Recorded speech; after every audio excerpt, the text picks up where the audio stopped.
6, 7, 5, 3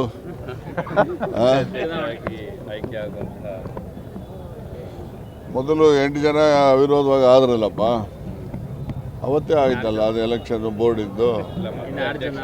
ಈಗ 6 ಜನ, 6 ಜನನೂ ಕೂಡ ನಮ್ಮ ವಿಶ್ವಾಸಸ್ತ್ರಗಳೇ ಗೆಲ್ತಾರೆ.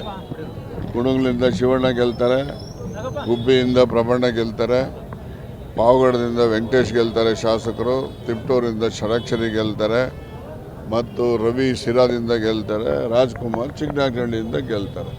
ಇನ್ಯಾವ ಮಾಹಿತಿ ಬೇಕು? ಈ ಬಾರಿ ಏನಾದರೂ ವಾಸಣ್ಣ ಅವರು ಕೂಡ ಗುಬ್ಬಿಯಿಂದ ಸ್ಪರ್ಧೆ ಮಾಡಿಸ್ತಾರೆ, ನಾನು ಗೆಲ್ಲಿಸ್ತೀನಿ. ಆಯಿತು, ಪ್ರಜಾಪ್ರಭುತ್ವ ವ್ಯವಸ್ಥೆಯಲ್ಲಿ ಯಾರು ಬೇಕಾದ್ರೂ ಸ್ಪರ್ಧೆ ಮಾಡ್ಬೋದು, ಯಾರು ಬೇಕಾದ್ರೂ ಸೋಲ್ಬೋದು, ಯಾರು ಬೇಕಾದ್ರೂ ಗೆಲ್ಬೋದು. ಎಲ್ರಿಗೂ ಅವಕಾಶ ಇದ್ದೇ ಇರುತ್ತೆ, ಹೌದಲ್ವಾ? ಅದರಿಂದ ಈಗ ಗುಬ್ಬಿನಲ್ಲಿ 23 ಓಟ್ ಇರೋದು, 23 ಪ್ರಮಾಣಕ್ಕೆ ಹಾಕವ್ರೆ.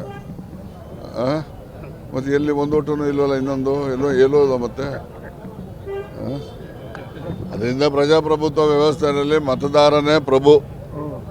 ಅವನ ಮನಸ್ಥಿತಿ, ಅವನ ಆಶೀರ್ವಾದ ಯಾರ ಕಡೆ ಇರ್ತಾರೋ ಅವ್ರು ಗೆಲ್ತಾರೆ. ಯಾರು ಮತದಾರರನ್ನ ಕಳ್ಕೊಂಡು ಏನು ಮಾಡ್ತಾರೆ ಅವ್ರದ್ದೇನು ಮಾಡೋಕ್ಕಾಗೋದಿಲ್ಲ. ಮತದಾರರ ಅಭಿಲಾಷೆ, ಆಶೀರ್ವಾದ ಯಾರ ಕಡೆ ಇರ್ತದೋ ಅವರು ಮಾತ್ರ ಜಯ ಇರ್ತದೆ. ಎಲ್ಲ ಚುನಾವಣೆ ಅಷ್ಟೇ, ಇದೊಂದೇ ಚುನಾವಣೆ ಇಲ್ಲ, ಎಲ್ಲ ಚುನಾವಣೆಗಳು ಅಷ್ಟೇ.